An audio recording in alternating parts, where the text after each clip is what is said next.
चार बहुओं की सास की कहानी। सुशीला की चारों बहुएं अब अलग अलग फ्लैट में रहती हैं। एक दिन सुशीला के पास गांव से उसके भाई हितेश का फोन आता है। हितेश कहता, सुशीला दीदी कैसी हो आप? सुशीला कहती, मैं तो ठीक हूँ हितेश, तुम कैसे हो? बहुत दिनों के बाद फोन किया, सब ठीक तो है ना? हितेश कहता, हाँ दीदी सब ठीक है, मैं कल तुम्हारे पास आ रहा हूँ, वहाँ मुझे कुछ काम था तो सोचा अपने भांजे से भी मिल लूँगा। फोन कट जाता है और सुशीला दुविधा में पड़ जाती है।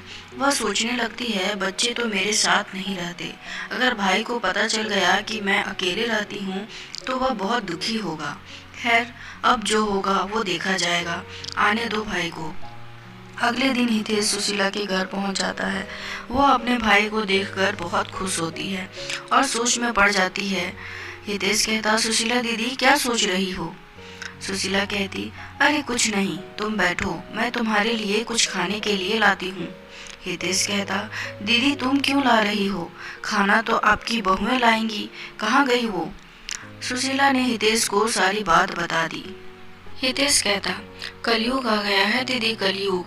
चार चार बेटे के होते माँ बेसहारा हो जाए, ये तो घोर कलयुग है।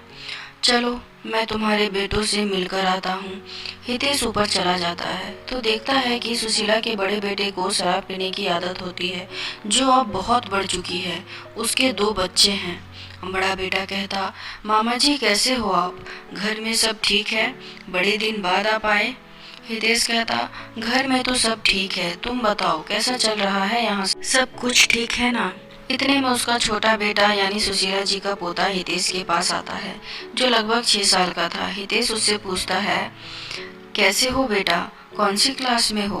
पोता कहता, मैं तो अभी एलकेजी में हूँ नाना जी। हितेश कहता, अच्छा बड़ा होकर क्या बनोगे? पोता कहता, मैं बड़ा होकर पापा की तरह शराबी बनूंगा। यह सुनकर सभी लोग भौचक्का रह गए और रोमा फूट फूट कर रोने लगी और रोते रोते बोली, अगर मैं अलग ना हुई होती तो ये इतनी शराब नहीं पीते। माँ के साथ रहते थे तो इनको माँ से थोड़ी शर्म तो होती। अब बच्चे भी वही सीख रहे हैं जो ये सिखा रहे हैं। थोड़ी देर बाद हितेश ऊपर दूसरे भांजे के पास जाता है, पर वहाँ की हालत कुछ अजीब ही थी। जैसे चारों तरफ सामान बिखरा हुआ था, कोई साफ सफाई नहीं। टीना सारा दिन सोती रहती या टीवी देखते रहती। हितेश से घर की हालत देखी नहीं गई और उसने बातों बातों में ही पूछ लिया, बेटा घर बदल रहे हो क्या? सब सामान बिखरा हुआ है। मामा जी की बात सुनकर टीना झट से बोली, मामा जी पहले सब माँ के साथ रहते थे ना, तो सारी बहुओं को एक ही काम करना रहता था, तो काम जल्दी से हो जाता था। अब सारा काम मुझे ही करना पड़ता है, तो समझ में ही नहीं आता कि कहाँ से शुरू करूँ और कहाँ पर खत्म करूँ। हितेश कहता, अरे तो बेटा एक काम वाली को रख लेते। टीना कहती, इनकी इतनी सैलरी कहाँ कि काम वाली को रख सके। मामा जी हम अलग फ्लैट में ना रहते ना तो इतनी परेशानी होती, वहाँ सब मिलजुल कर काम कर लेते थे। ये कहते ही टीना की आंखों में आंसू बहने लगते हैं। रितेश वहाँ से भी चला जाता है और तीसरे बेटे के घर यानी तीसरी मंजिल पर पहुँचता है। वहाँ हितेश का तीसरा भांजा और उसकी पत्नी मीनू आर्थिक तंगी से गुजर रहे थे। मामा जी कहते, बेटा कैसे हो तुम सब? तुम्हारी माँ ने बताया कि तुम सब अलग अलग रहते हो तो मैं आ गया तुमसे मिलने। तीसरा बेटा कहता, सब ठीक है मामा जी, आप बताओ आप कैसे हो? मीनू, मामा जी आए हैं, कुछ खाने को ले आओ। इतना सुनते ही मीनू रसोई के डब्बों में देखने लगती है। वो एकदम खाली होते हैं और वह वहीं बैठकर सर पकड़कर रोने लगती है। रोने की आवाज़ सुनकर हितेश और मीनू का पति अंदर आते हैं। मामा जी कहते, क्या हुआ बहू, क्यों रो रही हो? मीनू कहती, क्या बताऊं मामा जी, मैं अपनी किस्मत पर रो रही हूँ।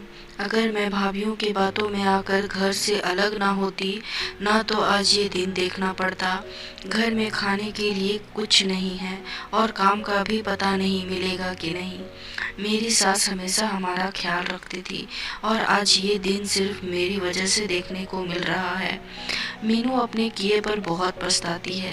अब हितेश चौथी मंजिल पर जाता है तो वहाँ ताला लगा दिखता है। वह अपने भांजे को फ़ोन करता है तो पता चलता है कि उसका एक्सीडेंट हो गया है। वो और उसकी पत्नी रितु अस्पताल में है। हितेश भी अस्पताल पहुंचता है। अरे बेटा, तुम ठीक तो हो? कैसे हुआ तुम्हारा एक्सीडेंट? हितेश के चौथे भांजे ने सारी बात बताई। इतने में रितु भी आ जाती है। रितु कहती, मामा जी नमस्कार। अच्छा हुआ आप आ गए। मैं तो यहाँ अकेले बहुत परेशान हो गई थी हॉस्पिटल के चक्कर काटते काटते। मामा जी कहते, तो तुम दोनों ने दीदी को खबर क्यों नहीं दी? रितु ने बताया, किस मुंह से मैं फ़ोन करती माँ जी को। उनका दिल भी बहुत दुखाया है हमने। आज बहुत पछता रही हूँ जो उनसे अलग रहने के लिए सोचा। अगर हम सब साथ रह रहे होते तो आज मुझे इतनी परेशानी का सामना नहीं करना पड़ता। हितेश अपने तीनों भांजों और सुशीला जी को खबर कर देता है और सभी लोग अस्पताल में आ जाते हैं। हितेश चारों भाइयों को एक दूसरे की परेशानियों के बारे में बता देता है। चारों भाई एक दूसरे के गले लगते हैं और एक दूसरे से माफ़ी मांगते हैं।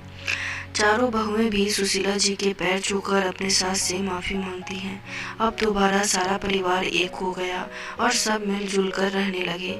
अगर एक भाई पर कोई परेशानी आती तो सारे भाई मिलजुल कर उसका सामना करते। एक दिन सुशीला ने अपने बेटे और बहू को बुलाया और कहा, देखो तुम सब एक साथ रहते हो तो कितने खुश रहते हो। कोई मुसीबत तुम्हें छू भी नहीं सकती।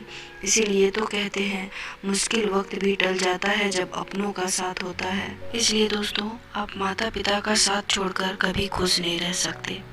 उम्मीद करती हूँ ये छोटी सी कहानी आपको पसंद आई होगी। इस पर आपकी क्या राय है कमेंट में ज़रूर बताएं और लाइक शेयर सब्सक्राइब तो ज़रूर से ज़रूर कर दें। कहानी देखने के लिए, सुनने के लिए बहुत बहुत धन्यवाद।